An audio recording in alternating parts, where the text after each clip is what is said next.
Good morning and welcome back. We've been talking about it for weeks now. Inflation on the rise across the country. And Texas, well, we have not been spared by these rising prices. Economic experts say this is the worst national inflation crisis we've seen since the early 1980s. And for a look at how inflation is affecting us locally, we bring in KSAT digital journalist Farrah Savali, who just published this story on KSAT.com. Good morning. Good morning, guys. Happy Friday. Yeah, happy Friday. Well, first off, how steep have price increases been over the past year? Yeah, well, Stephanie, so one of the main things we look at here is the Consumer Price Index. That's something that the Bureau of Labor Statistics puts together every month to see the average prices for all kinds of goods and services that Americans, buy every month. And what we saw in February was in our region, in the southern region of the United States, an 8.4 overall increase, 8.4% increase in, the overall consumer price index, which is a huge jump. I mean, it is, like Max mentioned earlier, one of the worst crises in terms of inflation seen since the early 1980s. Nationwide, it was about a 7% increase, which is still really bad. And so, it's no secret that, Texans have been feeling this strain as they go out and buy goods and services every day. Now I want to give credit to you and the web team because the article on there has all the graphs. It was amazing. I dove into it yesterday and I was on there for like a good amount of time. And in it, you break down the specific categories. So for those watching, what categories have been hit worst by inflation? Yeah, Max, absolutely. It was so great to dive into the data on this and really just show people, the raw numbers of this. There's really three main areas that people are feeling it the most.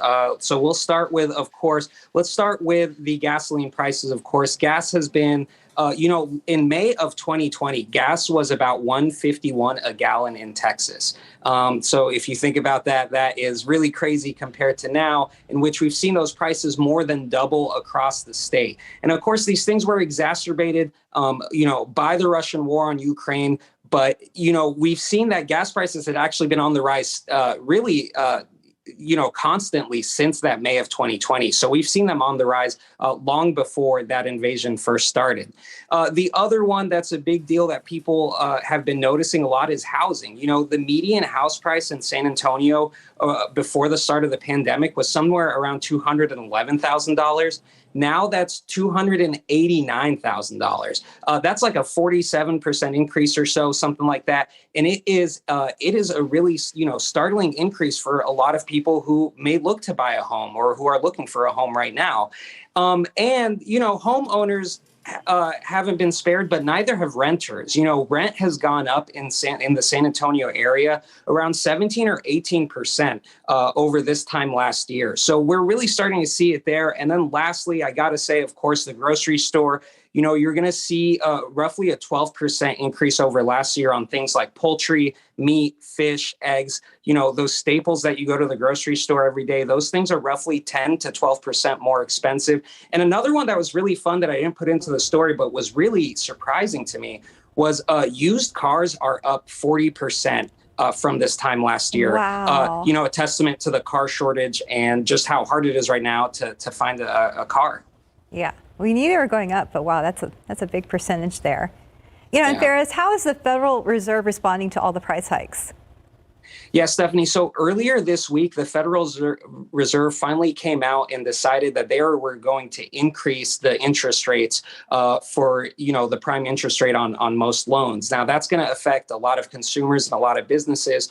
Those interest rates will be higher. The idea is you hope to sort of deflate the spending that's going on right now by, disincentivizing so much spending.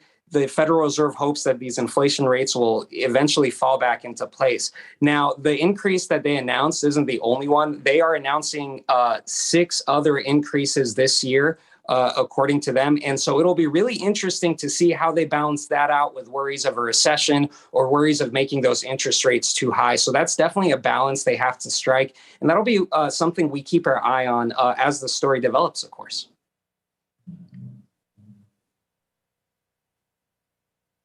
All right, Ferris, thank you so much. And he's right. I mean, that is such a tough balancing act because on one hand, you kind of need to slow down the economy, but at the same time, you can't slow it down too much because we don't want to be 2008 again. Yeah, it'll be a really interesting thing to see. Thank you guys so much for having me on. Yeah, thank you, Ferris. Happy Friday. Have a good weekend.